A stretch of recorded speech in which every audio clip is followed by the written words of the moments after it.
Cordial saludo, comunidad educativa e interactiva. En esta oportunidad lo conoceremos todo sobre literatura de la independencia. Sin más preámbulo, bienvenido. Conozcamos a continuación el contexto histórico y cultural.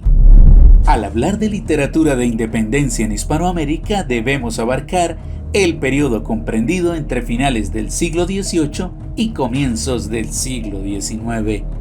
Durante este tiempo, los escritos estaban enfocados al ánimo independentista y la defensa de la igualdad de derechos, ideales que, aunque románticos en América, estuvieron bien alimentados por la Ilustración en Europa y por fragmentos del neoclasicismo. Paradójico, ¿no crees? Si aún no conoces el neoclasicismo, en este momento te va a aparecer en la parte superior derecha de la pantalla el vídeo para que tengas clara la referencia. Continuemos.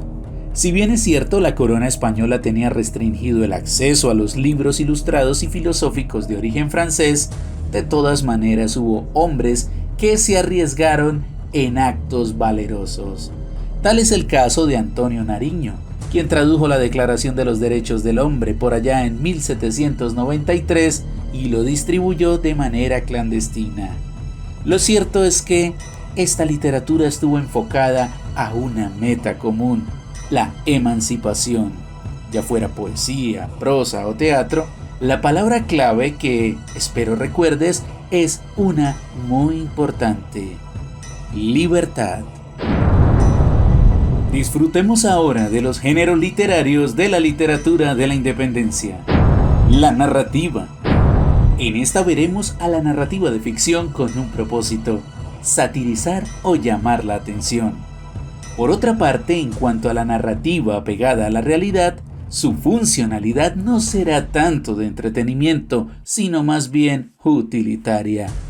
De este modo tendremos declaraciones, panfletos, manifiestos, escritos, cartas y documentos con un fondo jurídico y filosófico. Podemos, eso sí, decir que, a diferencia de Europa, en Hispanoamérica nacerá el periodismo orgullosamente de la mano de intelectuales y hombres con una mente ilustrada. La lírica. Sin dejar de lado la sombra romántica justo bajo la época de sus dominios, la poesía independentista abordará los temas esenciales de las emociones, tales como el amor y la belleza, contrastándolos, eso sí, con el toque reaccionario de la emancipación. La dramática. Algunas obras mostrarán un toque picaresco y humorístico, salpicado de sarcasmo y mordacidad, típico de aquellos días. Como dato interesante heredado del estilo español, te cuento que algunas obras teatrales emplearán el verso a fin de dar musicalidad y llamativo sonoro en cuanto a la puesta en escena. El ensayo.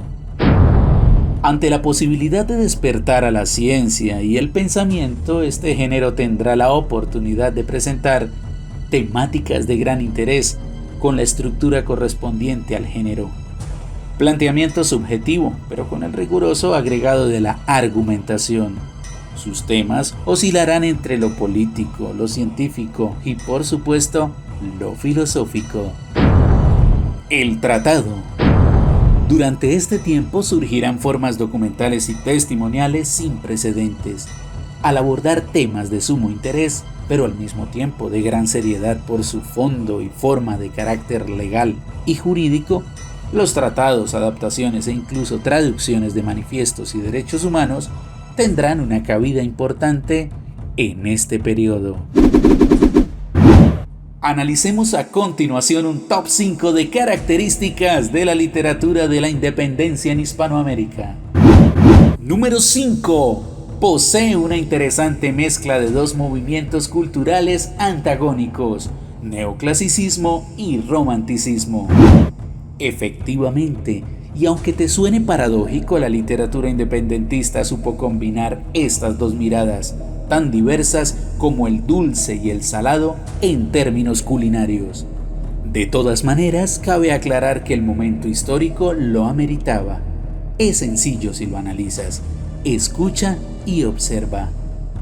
Por una parte, el neoclasicismo, surgido durante la época de la Ilustración, buscaba iluminar con la lámpara de la razón a las tinieblas de la ignorancia. Así pues, atreverse a saber era, en cuentas sencillas, la cuota inicial para anhelar la libertad. Y en la otra mano, el romanticismo con su idealización, emotividad y pasión, incluso sin miedo a perder la vida por una causa. De modo que, con estas dos corrientes y el escenario en la América de aquel entonces, surgió una mistura de ideologías incluso antagónicas que hallaron el momento para fusionarse y transmitir un sentimiento: independencia. Número 4. Lenguaje directo. En tiempos revolucionarios es importante hacerse entender sin adornar excesivamente el discurso. Dado que la literatura conllevaba un mensaje de motivación y esperanza, pero a la vez de valentía, lucha y la promesa de libertad, muchas personas de condición poco favorecida, tales como artesanos, campesinos y aquellos que incluso no tenían acceso a las letras, debían recibir el mensaje de manera sencilla y puntual. Por ello, la poética de la independencia empleará expresiones coloquiales y palabras de frecuente uso, de modo que su aprovechamiento se daría ante la mayor cantidad de pueblo posible. Número 3. Nace el periodismo desde la cuna literaria. Mientras en algunas naciones europeas el periodismo nace más como una agencia de publicidad al servicio de los grandes millonarios, lo que actualmente es en la mayoría de naciones del mundo, no te asombres al escucharlo. En el siglo XIX, en cambio, dio sus primeros pasos acompañado de la cuidadosa mano de intelectuales. Así pues, las primeras gacetas, revistas y periódicos eran tribunas desde las que personas de letras y eruditos se dirigían al pueblo, manifestando maestría en cada palabra, con una exquisita mirada ilustrada, aderezada del toque francés tan libertario y en boga por aquellos días. De hecho, posterior a la independencia, muchos diarios de Hispanoamérica seguirían siendo dirigidos por estos grandes académicos, quienes alternarían el oficio de las letras con un rigor académico y un respeto informativo muy bien calificados. Número 2. Las letras como vehículo de denuncia social.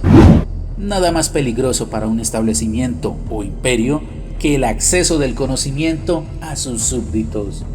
En efecto, resulta más fuerte el estallido social del pueblo que aprende a leer en lugar del pueblo que tiene hambre. De esta manera las letras obraron con un efecto reactivo, en especial por parte de la población continental que tuvo el privilegio de aprender a leer.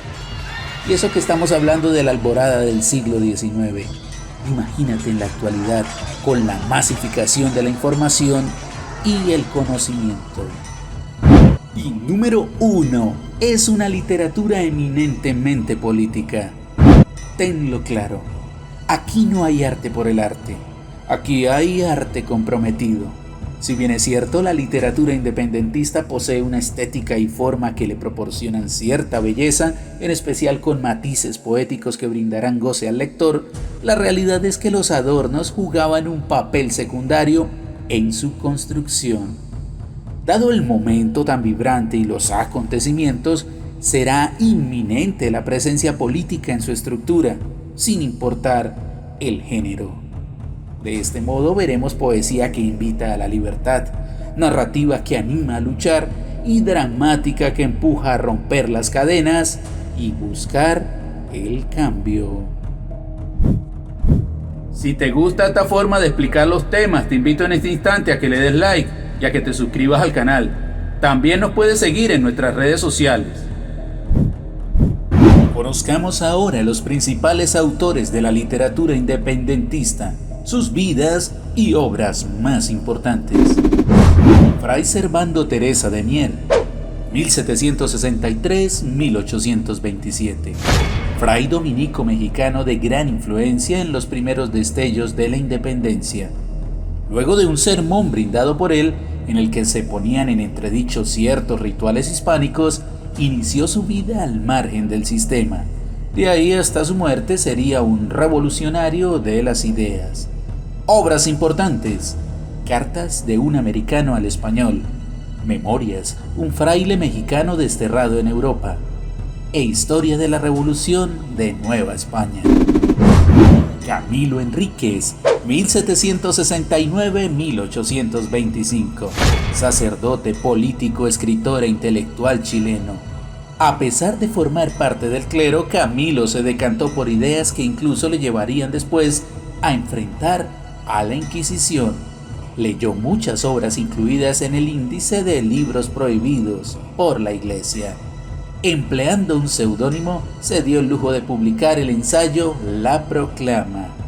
Obras importantes: Catecismo de los Patriotas, La Aurora de Chile, periódico promovido por él, y observaciones acerca de algunos asuntos útiles. José Joaquín Fernández de Lizardi, 1776-1827. Grandioso escritor y prosista mexicano. Su creación destaca por ser irónica, mordaz, picaresca y sobre todo muy realista en cuanto a la forma de expresarse de sus personajes. Su obra narrativa se considera pionera de la América libre del Imperio Español. Obras importantes: Don Catrín de la Fachenda, La Quijotita y su prima, y una de sus obras más reconocidas, El Periquillo Sarniento. José Joaquín de Olmedo, 1780-1847, poeta, abogado, escritor y gran intelectual ecuatoriano. Su influencia en la independencia es innegable. Tuvo la ventaja de recibir una educación de calidad, ya que provenía de una familia prestante. Destacó también como orador con una elocuencia maravillosa. Obras importantes: Epistolario, El Árbol y La Victoria de Junín. Andrés Bello, 1781-1865, grandioso intelectual venezolano posteriormente nacionalizado chileno. Alcanzó a ser profesor de Simón Bolívar y como académico hizo gigantescos aportes desde varios campos del conocimiento. Fue abogado, profesor, humanista y escritor. Obras importantes: Filosofía del Entendimiento, Código Civil de Chile y Poesías, obra completa. Simón Bolívar, 1783-1830, reconocido personaje de la independencia, todo un ícono histórico. Aunque hay mucha polémica en cuanto a su proceder y actitud, que incluso lo postulan como uno de los farsantes más grandes de la historia, su lugar en este conteo es muy necesario. La historia oficial dice que libertó a 5 naciones. Obras importantes: Carta de Jamaica, Discurso de Angostura y Manifiesto de Cartagena. Uy, eso último que apareció no me gustó para nada, pero bueno, hemos llegado al final del vídeo. Me despido deseándote éxitos y lucidez mental. No dejes de ver el próximo movimiento literario. Hasta luego, pues.